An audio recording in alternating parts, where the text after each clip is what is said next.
Hi guys, நேற்று இப்படி தான் டெடி வீட்டுக்குள்ள பால் விளையாடிட்டு இருந்தான். அப்போ அவன் தலையில அடிபட்டுடுச்சு.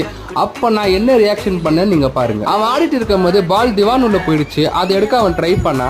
அப்பதான் இந்த சம்பவம் நடந்துச்சு. நாங்க யாருமே அவனுக்கு இந்த மாதிரி தொடுப்போமோ குச்சோ போட்டு பால் எடுக்க சொல்லி கொடுக்கல. அவனாவே யோசிச்சு கிரியேட்டிவிட்டியா ஒன்று பண்ணியிருக்கான். அதுக்கு நம்ம வழி கொடுக்கணும்.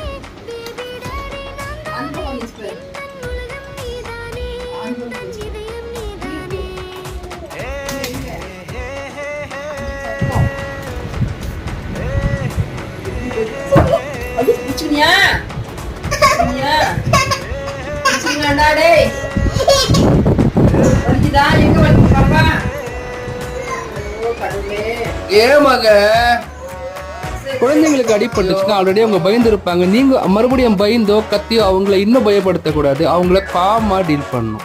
உங்களுக்கு இந்த டீலிங் பிடிச்சிருந்தா மறக்காம சப்ஸ்கிரைப் பண்ணிக்கோங்க, லைக் பண்ணுங்க, ஷேர் பண்ணுங்க, டேடிக்கும் சப்போர்ட் பண்ணுங்க, டேடிக்கும் சப்போர்ட் பண்ணுங்க. Thank you so much. பாய்.